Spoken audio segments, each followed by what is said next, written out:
Monsieur le ministre de la Communication, des Relations avec les institutions, porte-parole du gouvernement, messieurs les directeurs de cabinet, messieurs les conseillers techniques, monsieur le directeur général du BIGOUV, madame la directrice des relations avec les institutions, mesdames et messieurs les directeurs généraux et directeurs nationaux, mesdames et messieurs les membres du cabinet, mesdames et messieurs les membres du personnel, mesdames et messieurs en vos rangs, titres et grades,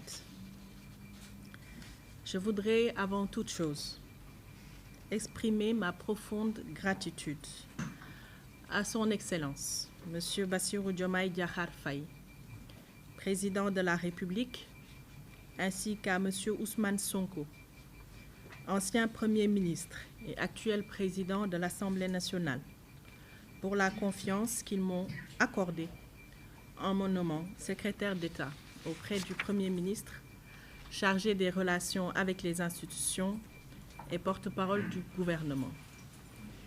Cette confiance a constitué pour moi un immense honneur, mais également une responsabilité exigeante que j'ai eu à cœur d'assumer avec loyauté, humilité, engagement et sens de l'État. Je voudrais également adresser mes chaleureuses félicitations à mon successeur, M. Bakary Sarr, ministre de la Communication, des Relations avec les institutions et porte-parole du gouvernement. Je lui souhaite plein succès dans l'exercice de ses nouvelles fonctions. Je suis convaincue qu'il saura poursuivre avec engagement les chantiers engagés et apporter sa contribution au renforcement du dialogue institutionnel et de la communication gouvernementale. Mesdames et messieurs, durant cette mission, j'ai eu le privilège d'être au carrefour de deux dimensions essentielles de l'action publique: les relations entre les institutions de la République et la communication gouvernementale. Deux missions différentes en apparence, mais qui poursuivent un même objectif: renforcer la confiance entre les institutions, rapprocher l'action publique des citoyens et consolider notre démocratie. S'agissant des relations avec les institutions, l'une des premières préoccupations qui nous ont été remontées concernait le traitement des questions écrites adressées par les députés aux membres du gouvernement et dont plusieurs des interventions ont mentionné. De nombreux parlementaires estimaient à juste titre que les délais de réponse devaient être améliorés afin de permettre un exercice plus efficace du contrôle parlementaire. Avec l'appui remarquable de la Direction des relations avec les institutions et la collaboration des différents départements ministériels, nous avons travaillé à renforcer les mécanismes de coordination et de suivi des questions écrites afin de fluidifier davantage les échanges entre le gouvernement et l'Assemblée nationale. Dans le même esprit, nous avons amélioré le mécanisme des attachés parlementaires au sein des ministères. Ce dispositif, aujourd'hui consolidé, permet une meilleure articulation entre les départements ministériels, la direction des relations avec les institutions et l'Assemblée nationale. Il garantit également une continuité du travail, y compris lors des périodes de transition gouvernementale. Cette amélioration a permis de mieux organiser les passages des ministres lors du marathon budgétaire, d'accompagner plus efficacement les auditions ministérielles dans le cadre du suivi et de l'évaluation de l'action gouvernementale et de faciliter la gestion des différentes convocations adressées aux membres du gouvernement. Au-delà des mécanismes administratifs, ces avancées ont contribué à renforcer la qualité du dialogue entre le pouvoir exécutif et le pouvoir législatif dans le respect des prérogatives de chacun et dans l'intérêt supérieur de nos institutions. D'ailleurs, cet esprit de collaboration et de confiance m'a parfois valu l'honneur d'être affectueusement désignée comme la 166e députée.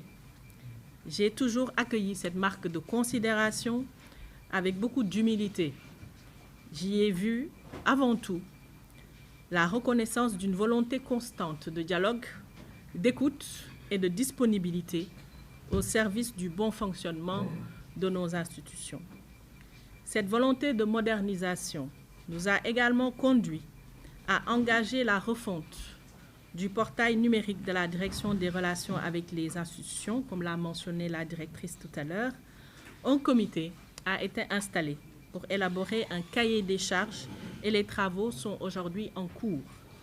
Notre ambition est d'en faire une véritable vitrine de la vie institutionnelle sénégalaise, un espace moderne permettant aux citoyens, aux étudiants, aux universitaires, aux chercheurs et aux professionnels d'accéder plus facilement aux lois votées, aux déclarations de politique générale, ainsi qu'aux principaux travaux parlementaires. Monsieur le ministre, aujourd'hui, nous vous transmettons donc cette ambition. Nous avons également entrepris de relancer le cadre de concertation interinstitutionnelle destiné à accompagner et coordonner l'action des parlementaires sénégalais au sein du Parlement de la CEDEAO, du Parlement de l'UEMOA et du Parlement panafricain. À notre arrivée, ce cadre créé par arrêté primatorial en 2017 n'était plus véritablement opérationnel. Nous avons donc engagé un important travail d'actualisation et de réactivation. Un nouveau projet d'arrêté a été élaboré et transmis au ministère de l'intégration africaine et des Affaires étrangères pour les observations nécessaires. Son aboutissement permettra de renforcer davantage la cohérence de notre présence parlementaire dans les espaces communautaires et panafricains, en parfaite harmonie avec les orientations de la politique extérieure du Sénégal. Mesdames et messieurs, j'ai également eu l'honneur d'exercer les fonctions de porte-parole du gouvernement. Dans ce cadre, plusieurs initiatives importantes ont été engagées afin de renforcer l'information des citoyens et de rapprocher davantage l'action gouvernementale des populations. C'est dans cet esprit qu'ont été lancées les conférences de presse trimestrielles CADO, cadre régulier d'échange entre les membres du gouvernement et la presse nationale et internationale. Ces rencontres permettent d'apporter des éclairages sur les politiques publiques, de répondre aux préoccupations de l'actualité et de renforcer la transparence de l'action gouvernementale. Nous avons également introduit plusieurs innovations dans la diffusion du communiqué du Conseil des ministres. Au-delà de la publication du communiqué, nous avons lancé le concept Xibaru, permettant de présenter et d'expliquer les principales décisions du gouvernement en Wolof.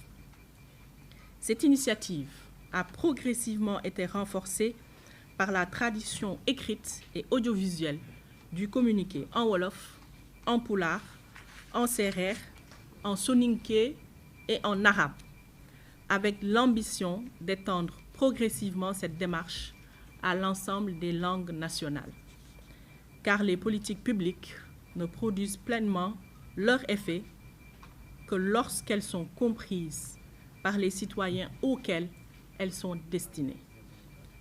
Toujours dans le cadre du renforcement de la communication gouvernementale, nous avons conduit avec la direction de la communication, le Big Gouv et l'ensemble des structures concernées, un important travail de réflexion stratégique.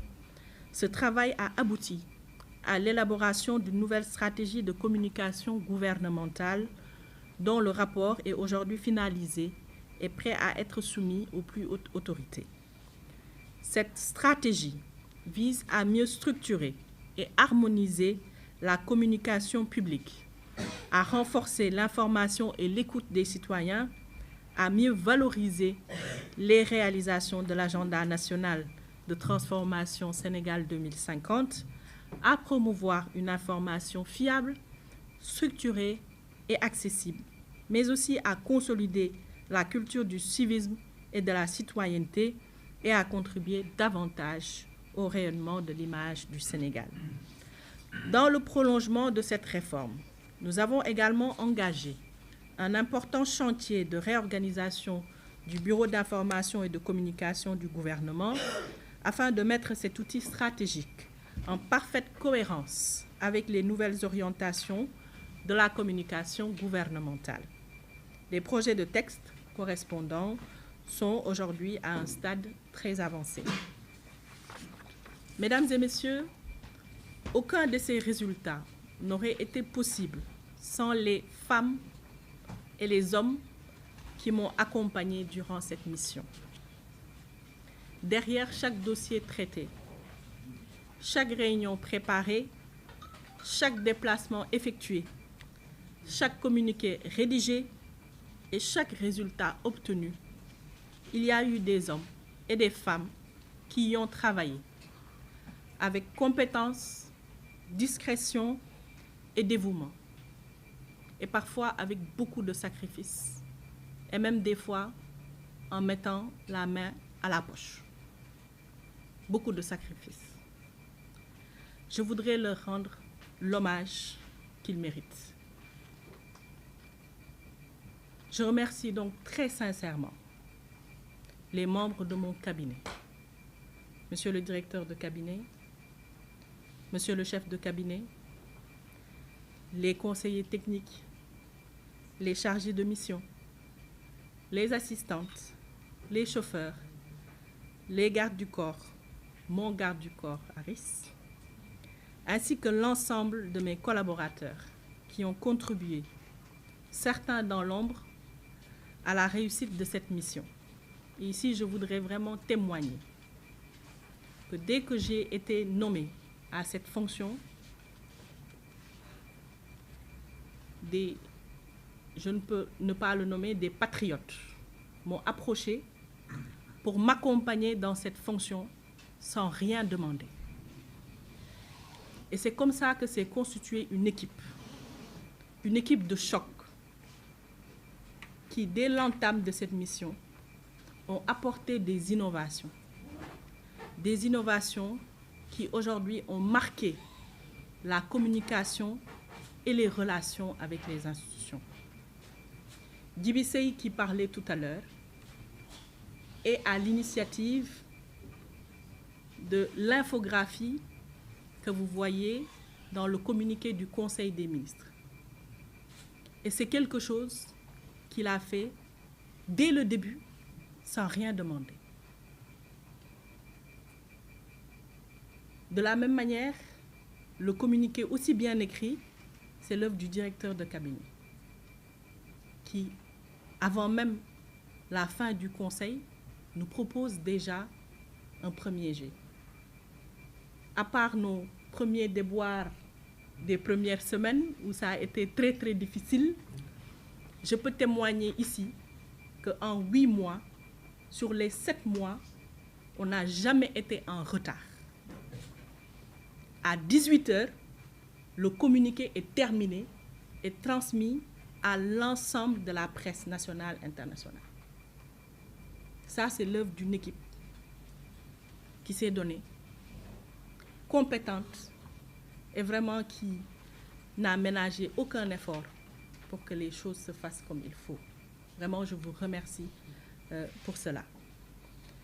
Je voudrais également remercier la direction des relations avec les institutions, en mettant en première ligne, naturellement, sa directrice, Madame Gueye, qui est d'une grande expérience, qui m'a beaucoup apporté dans l'exercice de mes fonctions. Je me suis beaucoup rapportée à elle et elle a toujours été d'un très bon conseil et je l'en remercie sincèrement. Je remercie également l'ensemble des agents de la direction pour leur professionnalisme, leur disponibilité et leur engagement constant. Ça n'a pas été facile. En arrivant au niveau du secrétariat d'État, ils ont perdu énormément d'avantages. Mais ils ont tenu. ils ont travaillé avec professionnalisme, beaucoup amélioré la question des questions écrites, les rapports. Ils ont parlé tout à l'heure de l'exigence des délais, qui nous tenait énormément à cœur, et je peux vous assurer que malgré toutes les difficultés, le travail n'a jamais été en retard. Je vous remercie également pour cela. Mes remerciements vont également à Monsieur le directeur général du Big Gouv, ainsi qu'à l'ensemble de ses équipes, qui ont joué un rôle essentiel dans les réformes engagées en matière de communication. Toutes les innovations dont on a parlé, le Big Gouv y a également joué un rôle très important. Les conférences de presse gouvernementales sont organisées par le Big Gouv. Les xibaru que nous faisons après chaque conseil des ministres sont entièrement réalisés par les équipes du Big Gouv. Et je témoignais tout à l'heure du travail extraordinaire que le Big Gouv fait sans aucun moyen. Je témoignais que les équipes du Big Gouv venaient à la présidence à pied avec leur matériel et sortaient à pied avec leur matériel pour se rendre à leur bureau. Et malgré tout, les images que vous voyez chaque mercredi après-midi est d'une qualité extraordinaire. C'est le fait de patriotes, encore une fois, engagés, qui travaillent sans rien demander. Je vous remercie pour cela. Je voudrais également remercier une direction qui n'a pas fait partie de notre secrétariat d'État, mais qui a travaillé avec nous tout comme. C'est la direction de la communication. Et il est tout heureux de constater aujourd'hui que ce que nous avions demandé a été entendu par les hautes autorités en instaurant le ministère de la Communication, l'alliant avec les relations avec les institutions et le porte-parole. Parce que la direction de la communication joue un rôle central et apportera énormément de choses au porte-parole, mais aussi à la relation avec les institutions. Sa contribution a été déterminante, notamment dans l'élaboration de la nouvelle stratégie de communication gouvernementale. Je voudrais aussi adresser mes sincères remerciements à mes collègues ministres pour leur disponibilité. Je sais que je les ai fatigués avec les questions écrites, les rendez-vous obligés à l'Assemblée nationale, mais ils ont fait preuve d'esprit d'ouverture et de collaboration et un engagement véritable dans la réussite des missions qui nous ont été confiées. Enfin, je souhaite aussi exprimer ma profonde gratitude aux députés du peuple, députés de l'Assemblée nationale, parce que tout au long de cette mission, nous avons travaillé ensemble dans un esprit de dialogue, de respect mutuel et de recherche constante de solutions. Je pense que j'ai passé plus de temps à l'Assemblée que dans mon propre bureau. La qualité de cette collaboration restera pour moi l'un des souvenirs les plus marquants de cette fonction. Je souhaite aussi remercier ma famille pour le soutien indéfectible et l'amour inconditionnel qu'elle me témoigne en toutes circonstances. La majeure partie est ici présente, ma maman, mes frères, ma sœur, mes belles-sœurs, ils sont tous là. Mon mari. Ce n'est pas toujours facile d'être dans certaines missions où on est plus dévoué à cette mission qu'à sa famille, mais c'est ce soutien indéfectible et cet amour inconditionnel qu'il me porte, c'est ça ma force. C'est ça qui fait qu'on peut tenir malgré les difficultés, malgré les contraintes. Et je les remercie sincèrement. Je vois également des mamans qui sont des voisines. C'est mes mamans, parce que ma maman et elle, c'est la même chose. Elles m'ont vu grandir, elles m'ont vu être ce que je suis devenue. Elles y ont contribué. Je leur en remercie également sincèrement. Monsieur le ministre, Dr Bakary Sarr, je vous transmets aujourd'hui une responsabilité exigeante, mais passionnante. Je vous transmets également des équipes compétentes, des chantiers structurants déjà engagés et une administration pleinement mobilisée au service de l'État. Je suis convaincue que vous saurez poursuivre cette dynamique et lui imprimer votre propre vision au bénéfice de notre pays. Mesdames et messieurs, au moment de quitter ces fonctions, je ressens avant tout de la gratitude. La gratitude d'avoir servi, la gratitude d'avoir appris, la gratitude d'avoir contribué modestement mais sincèrement au renforcement de nos institutions et à la consolidation du dialogue républicain. Je pars avec la satisfaction du devoir accompli, mais également avec la conscience que l'œuvre de construction nationale est permanente et dépasse toujours les femmes et les hommes qui en ont momentanément la charge. Les fonctions passent, les responsabilités se transmettent, mais le service à la nation demeure. Je quitte aujourd'hui cette fonction. Je ne quitte ni un engagement, ni une conviction. Car servir son pays n'est pas un titre. Servir son pays est un devoir qui demeure bien après les fonctions, un devoir qui demeure bien après les honneurs, un devoir qui demeure tant que l'amour de la patrie est présent. Servir son pays est un honneur rare. J'en ai eu ce privilège. Je mesure pleinement ce qu'il représente et j'en garderai toujours une profonde reconnaissance. Et tant que Dieu me prêtera vie, je resterai animée par cette même conviction, celle de continuer, sous quelque forme que ce soit, à servir le Sénégal, avec engagement, loyauté et amour. Je vous remercie donc de votre attention.